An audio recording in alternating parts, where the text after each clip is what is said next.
Daniel Martial-Henry, bonjour. Oui, bonjour Anne. Et si vous me permettez, je voudrais adresser un très bon mois de Ramadan à toute la population de Mayotte. Voilà. Tout s'est bien passé en métropole? Puisque vous êtes de retour du meeting d'Emmanuel Macron dans les Hauts-de-Seine samedi. Oui, nous étions une petite délégation mahoraise, modem, si j'ose dire, composée de 3 personnes, Zamzam Zouber, Hélène Polozek et moi-même. Nous avons participé à ce unique meeting qui s'est tenu dimanche dernier à la Défense Arena. Et nous étions à 5 mètres du podium, vraiment privilégiés et très bien accueillis. Et je suis sorti de là encore plus convaincu que Emmanuel Macron est vraiment la personne idoine pour conduire la destinée de la France. Pourquoi? Parce que chaque candidat, effectivement, a envoyé son programme, mais les programmes... Il y a eu une lettre, d'ailleurs, pour Mayotte. Voilà, sont sur papier. Mais quand on vit, quand on va dans un meeting comme ça et que c'est la personne même qui a rédigé son programme qui vous parle, ça vous donne une autre dimension et une autre capacité de compréhension. Et vous en sortez de là encore plus convaincu parce que, effectivement, je lisais seulement le discours. J'ai toujours été convaincu sur Emmanuel Macron. Bien sûr, vous l'étiez. Mais là, ça l'a été davantage. Et ce meeting a été un moment vraiment charnière. Oui. Parce que jusqu'à là, à 7 jours, à 8 jours du premier tour, du premier tour, il fallait démontrer la capacité du président à rassembler autour de lui toute la population française. C'était un élément vraiment important. Les militants avaient besoin de sentir ce moment-là. Et puis après, c'était vraiment charnière dans le fond, parce que il a su développer en 1h30 tout son programme, aussi bien dans le domaine social, économique, l'Europe, l'international, la crise ukrainienne, et j'en passe. Et là, au niveau du social, là, ce qui m'a vraiment séduit, c'est le système économique et social que Emmanuel Macron propose à la France. Il déploie un système qui est à la fois au niveau social, qui est à la fois homogène et inclusif. Homogène dans le sens où il tient compte de toutes les difficultés de la population et il essaie d'amener cette population dans son amélioration par rapport à son bien-être en ne laissant aucune personne sur compte. Et c'est ça ce qui m'a vraiment séduit. Ça va des enfants aux parents isolés, aux chômeurs, à la vulnérabilité, à la précarité, et avec plusieurs mesures d'accompagnement social pour permettre à chaque individu, et c'est ça où je parle d'inclusif, permettre à chaque individu d'avancer, d'accord, par rapport à son bien-être dans la France. Et c'est ça vraiment qui m'a séduit. Et surtout, quand il dit que toutes ces mesures sociales qu'il propose, que ce soit de la révalorisation de la retraite, qu'il le fixera à 1 100 €, que ce soit de la... Mais nous, on n'aura pas revalorisé. Moi j'entends ce que vous dites, Daniel Martial-Henry. 1 100 € de minimum retraite, en métropole. On n'a pas les taux de cotisation ici qui vont nous permettre d'émarger à ce minimum. Oui, c'est une réalité à laquelle on ne va pas accéder. Oui, on va revenir dans le cas mahorais. Bah, c'est important mais si vous me laissez de poursuivre un tout petit peu au niveau national, par exemple sur la révalorisation des allocations familiales à hauteur de 50% pour les familles isolées, tout ce qui est prime d'activité, qui le fixe, qui le plafonne à 6 000 €. Et vraiment, le génie d'Emmanuel Macron, c'est vu à travers cette proposition de compte d'épargne-temps universel qu'il est en train de proposer. Le compte d'épargne-temps, aujourd'hui, dans la fonction publique, par exemple, vous avez le choix sur les heures supplémentaires, soit de les récupérer sous forme de rémunération, ou bien de les comptabiliser pour augmenter vos nombres de jours de congé.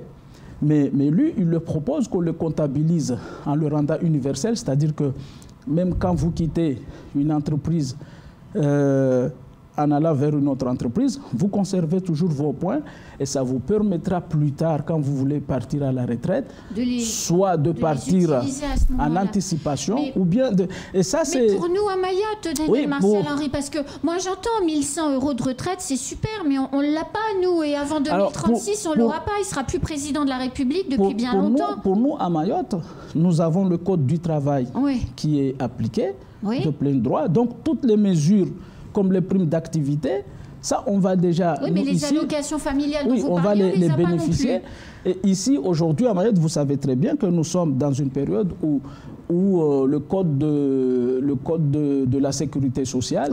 ne s'applique pas comme en métropole. Ne s'applique pas encore. Et là-dessus, il y a des négociations qui sont en cours. Mais au niveau des retraites à Mayotte, même si on est régi par des dispositions spécifiques, mais il y a aussi des évolutions qui sont prévues. Mais tellement peu, Martial-Henri, regardez la loi Mayotte, que les élus ont refusé de voter, si vous me permettez... Hélène Polo-Sec, d'ailleurs, il n'y avait même pas la question de la convergence sociale, elle était exclue du texte en renvoyant vers d'autres sujets. C'est pas du tout ça. C'est pas du tout ça, parce qu'au niveau du texte qui était proposé, nous, au MODEM, on l'a rejeté par rapport au volet autonomiste. Que les textes que vous aviez d'ailleurs et développé ici même. Que nous rattachons à l'ancien président du conseil départemental. Mais au niveau social, le texte ne disait ni plus ni moins que le texte de Nicolas Sarkozy de 2009 sur comment ça s'appelait ce texte, parce que quand on nous a consulté, il y avait un texte sous-jacent sur le pacte pour la départementalisation. Ça ne disait ni plus ni moins que notre système social évoluerait de façon concomitante à notre développement économique. Et justement, je voudrais... Martial-Henri, le pacte pour la départementalisation, vous venez de le rappeler, c'était en 2009. On est en 2022. La population mahoraise l'a exprimé à plusieurs reprises. Elle n'en peut plus, quelque part, de ne pas bénéficier des mêmes droits que la métropole. Justement, là où je vais en venir... Excusez-moi. Les partenaires sociaux, employeurs et employés, enfin les deux, disent la même chose et font des propositions pour ramener la date de 2036 à avant. Oui, c'est des discussions qui sont en cours. Mais justement, à Mayotte, là où il y a le danger, c'est de vouloir inscrire ce territoire dans un régime totalement social. Il faut que nous, par exemple, au MODEM, nous militons parce que pour nous, le social, c'est le développement économique. Le social, c'est l'emploi. Parce que c'est l'emploi qui puisse nous garantir notre dignité individuelle et collective. Tout à fait. Donc, si on ne peut pas faire du social une généralité à Mayotte, le social à Mayotte doit être une exception, au même titre que tous les départements de la République. Et quand on a un président qui dit que chaque territoire, qui donne la possibilité à chaque territoire de définir son modèle économique et que l'État se positionne comme accompagnateur de ce développement, c'est une chance pour nous à saisir. La vraie question qui se pose aujourd'hui à Mayotte, quel modèle de développement nous voulons? Et c'est ça vraiment la vraie question qui... Écoutez, en tout cas, dans les consultations pour la loi Mayotte, le monde économique a dit zone franche ou dispositifs équivalents, puisque les zones franches sont vouées à disparaître. Les entreprises ont dit réforme de la fiscalité pour pouvoir favoriser les investissements. Et ils ont dit, avec l'ensemble de la population, convergence sociale rapide. Quand on voit le programme, la lettre qui a été envoyée du programme pour Mayotte, on voit que la réforme de la fiscalité, elle va être faite. Elle va être faite d'ailleurs à l'échelle de tous les Outre-mer pour à la fois moins d'imposition et pour à la fois aussi faciliter les investissements.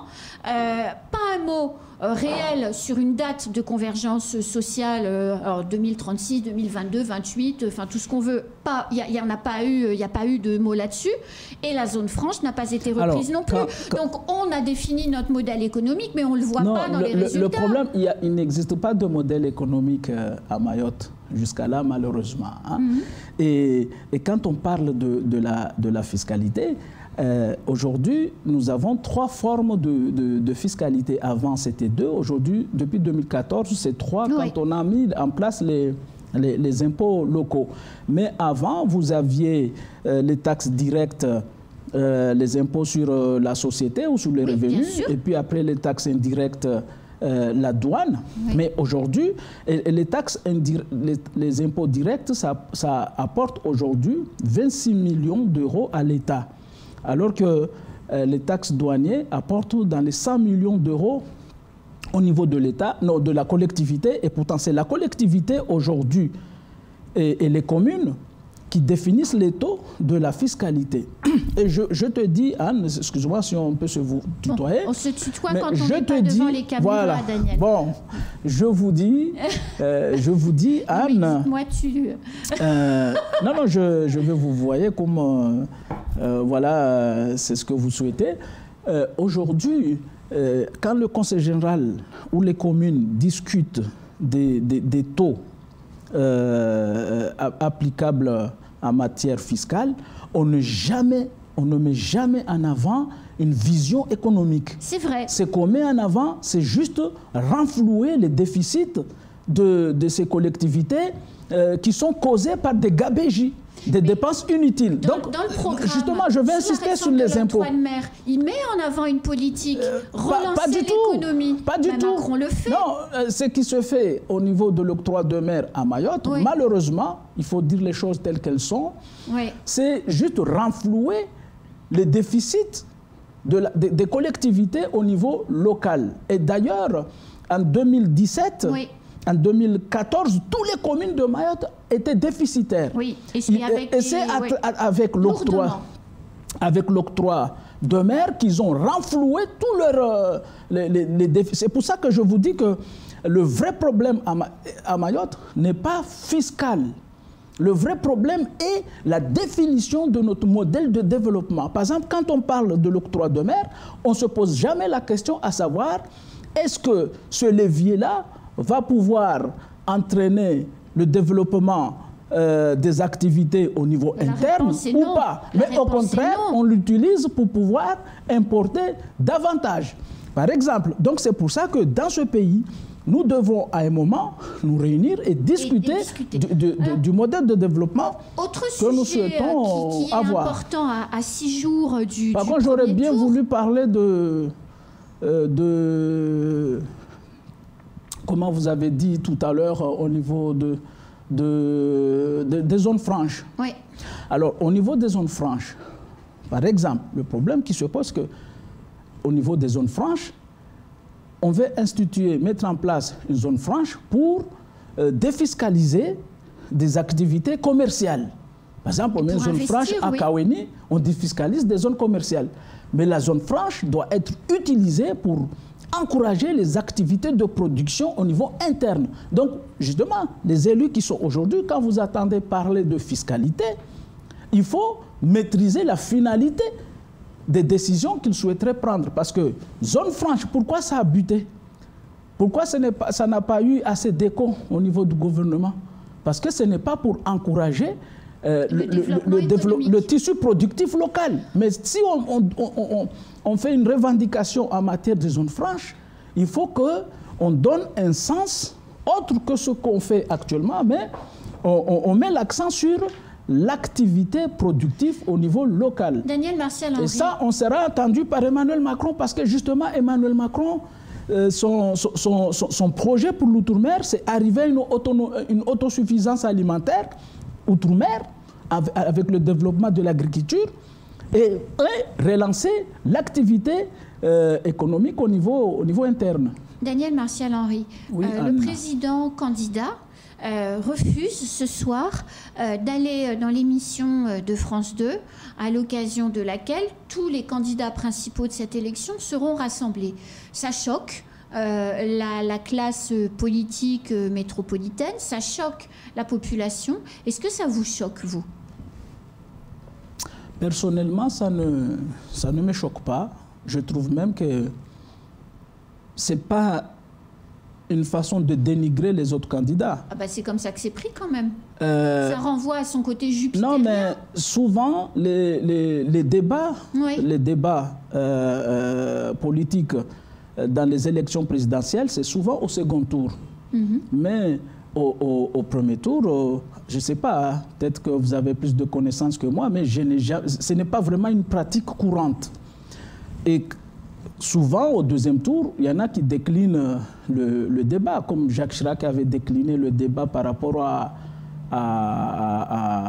Le Pen c'était en 2002, je pense. Oui, c'est d'autres. Voilà. Donc là, au deuxième tour, nous espérons que le président soit au deuxième tour. Au deuxième tour, il sera au débat. Parce qu'aujourd'hui, en France, qu'est-ce qu'il y a? Il y a les pragmatiques, avec Emmanuel Macron. Vous avez les populistes, avec Zemmour et Marine Le Pen. Et il y a un autre jargon qui nous vient, ce qu'on appelle le pipolisme. C'est-à-dire des candidats qui racontent n'importe quoi. Et donc, dans ces conditions-là, il vaut mieux attendre le second tour et le président sera au débat. Je suis d'accord, Daniel Martial-Henry. Sur le papier, votre théorie, elle tient et elle est logique et cohérente. Vous pensez que c'est une théorie? Enfin, en tout cas, ce que vous avancez, c'est Merci. cohérent.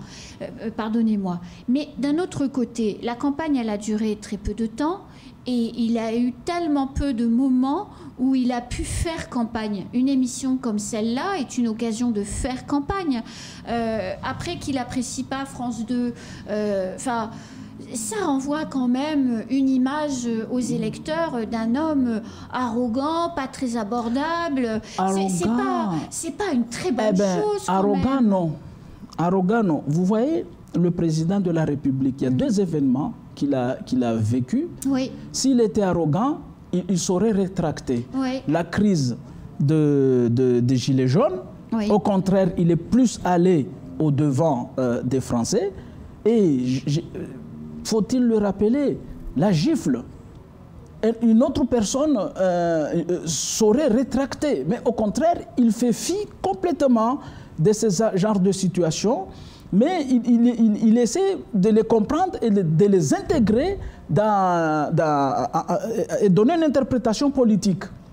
Donc il fait abnégation de toutes ces attaques, de toutes ces critiques. Lui, son seul objectif, c'est le développement de la France. Et à l'Arena, quand vous voyez par exemple trois anciens premiers ministres, Manuel Valls, Manuel Valls, il y avait le Poitevin. Il était Premier ministre sous Jacques Chirac.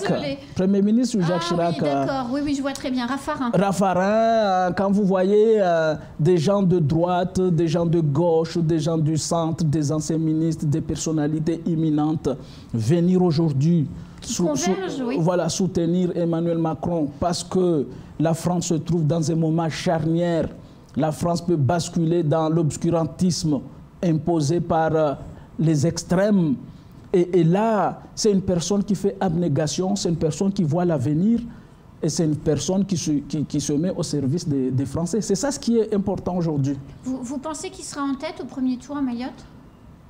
Dimanche? Alors, parce que c'est dimanche le scrutin. à Mayotte, les urnes le diront, mais il y a des difficultés, il faut le reconnaître, parce que justement, le programme d'Emmanuel Macron et les actions qu'il a réalisées sur Mayotte sont incomprises. Oui. Aujourd'hui. Et justement, nous avons encore 5 jours pour convaincre la population que on ne peut pas faire... Nous sommes le seul territoire musulman de la République. Comment nous pouvons apporter notre suffrage à une personne qui dit qu'il va démolir tous les musulmans, qu'il n'aura plus d'école coranique, oui. Qu'il n'aura plus d'école coranique, et que tous ceux qui ont... toutes les femmes voilées ou avec le foulard seront voilà, vont avoir des contraventions. Une fois, 2 fois, 3 fois, la 3e fois, ils iront en prison. Comment nous, sincèrement, je comprends les difficultés des Mahorais, mais quelque part, ça fait un peu honte quand on apporte sa voix à Marine Le Pen ou à Éric Zemmour. Eh bien, écoutez, c'est déjà la fin de ce temps de parole. J'avais encore au moins 12 questions à voir avec vous. Ben, on peut continuer. Mais non, il faut faire la pub maintenant. Eh bien, on reviendra. On reviendra très voilà. Vous serez à nouveau invité sur le plateau. Voilà, en tout cas, merci Anne. C'est toujours un plaisir de venir m'exprimer sur Kwezi. Un plaisir partagé, voilà, Daniel Martial-Henry. À très bientôt. Merci. C'est la fin de ce temps de parole. Tout de suite, la suite de nos programmes.